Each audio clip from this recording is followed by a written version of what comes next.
In the last episode, we talked about email, wherein we broke down all the email components to understand what is the importance of each portion of the email and how we can ensure that we write accurate emails.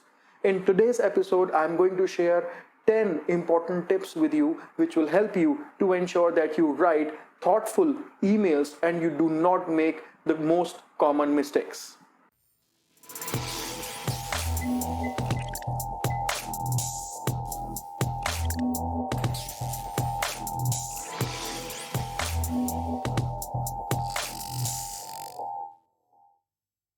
Hello everyone, this is Hitesh Bhatia with the Continuous Learning. So today we are going to talk about 10 tips for accurate email writing. So let's get on with the first one.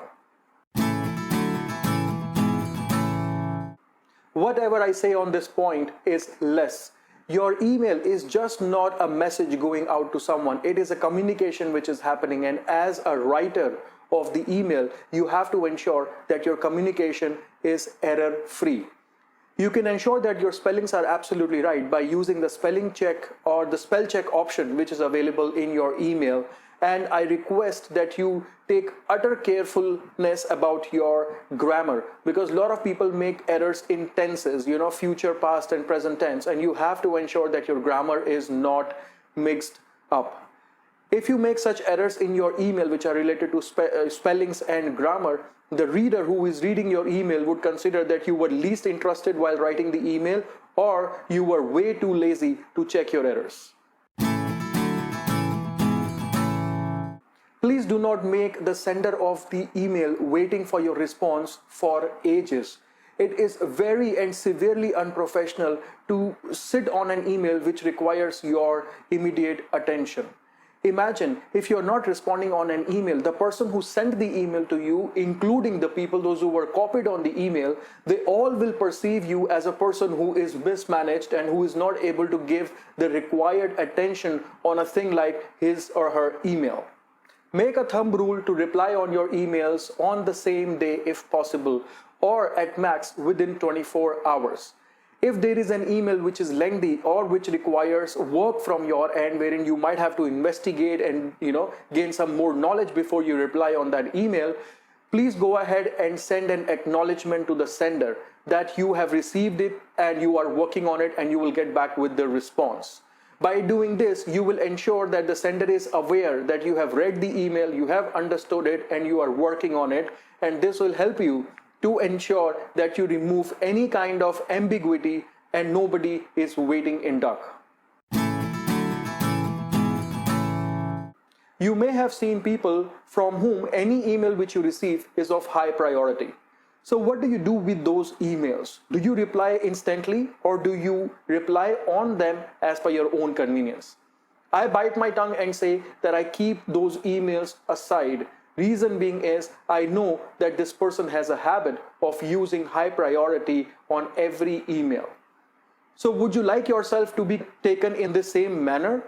So please ensure that if you do not want that, you have to stop using this high priority option on every email. Use it, be wise while using it, and use it only when it is utmost needed. Once, an email was shared by the HR department requesting account details to everyone. And this email was sent to around 50 people. One person from the group did reply all and shared the personal information with everybody in the group. Imagine, this is so disturbing. Why would you share your personal information to unknown people?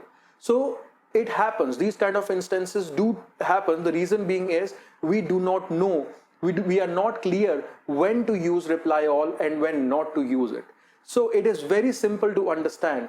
If a question has been asked to a group, that means let's say there are 40 people in the email and a question has been asked, and those 40 people are from your team, or you all are working collectively on a task. In that case, your response which you are sharing is representing that particular group, and everybody must know what you are saying. So in that case, you use reply all. On the other side, if an information has been asked, in that case, please understand that information has been asked by one person or one department. Not everybody else has to know about that information. So when you reply on such emails, you do not use reply all, because the person who has sent it or the department who has sent it is the only department who has to know it, not everybody who is copied on that email. So think very, very carefully when you reply on such group emails, because this is one of the most common mistakes people still do. I still cannot understand why people make mistakes like this in this age. We learned it in our schools that using capital letters is a big no-no. In your professional life or whomsoever you're communicating with, sending a written communication, be it emails, be it your phone, using capital letters is very annoying. So please ensure that you do not use it, because if you're using it now, you can understand how your future communication with that person will look like. The most common mistake people still do is they do not read their emails properly before sending it out. Imagine your email is just a thought process you had in your mind, and thoughts are always unfiltered.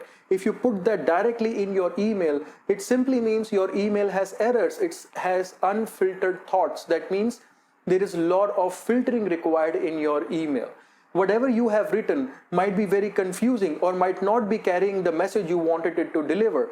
How can you remove all these mistakes is by doing proofreading. So what you have to ensure is that while doing proofreading, you remove your grammatical errors, you correct your spelling mistakes, you add punctuations if needed, and you do the sentence structure properly to ensure what you wanted to say and what you wanted to deliver is actually getting delivered by your email. So ensure that you have to do the proofreading every time when you write an email before sending it out.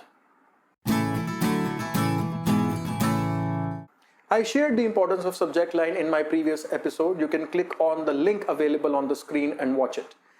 Subject line is important and crucial because it showcases the context or reflection of what is mentioned in the email body, and that's how the receiver understands what you have shared. So it generates the importance of the email. Imagine that your superior asked some information from you, you shared that information on time, but they could not understand that they have already received it because your message, which was in the subject line, was entirely off. So you have to give the importance, the required importance to subject line, because it plays a crucial role to ensure that your email is taken in the right manner. Paragraphs are for books, for letters, and for newspapers. Emails, when you send, they have to be read on monitors, on desktops, or on mobile phone screens, and it is very difficult for the reader to follow what has been completed and how much is left.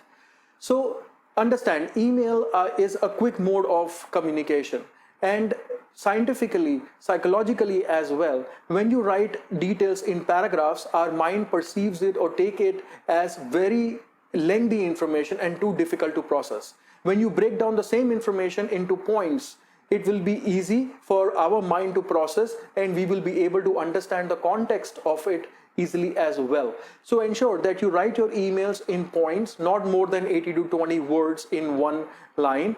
And when you do it, you will see that your emails will start looking crispier and they will start making more sense. Sending an email without a greeting or a closing is very, very disrespectful. You can do it when you're writing a personal email to someone, but when you are in professional environment, you have to greet the person to whom you're sending the email.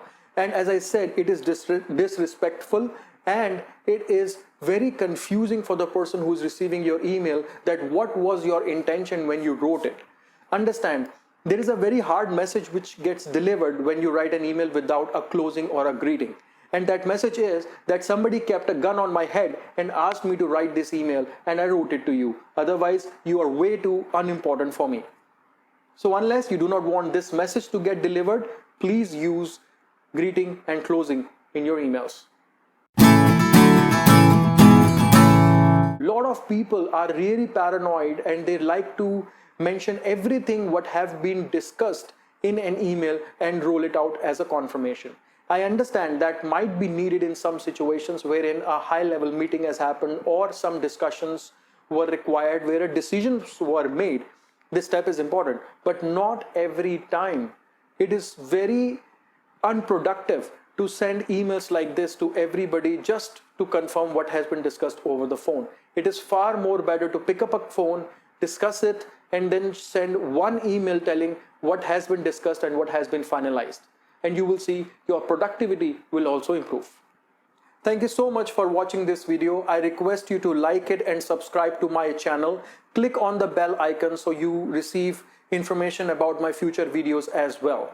I would request you to use the comment box to share your comments if you want me to create a video on a particular topic which will help in your self-development. If you are a leader, you want to understand about a certain topic, you can drop a message as well. Thank you very much for taking time out and watching it. You have a good day.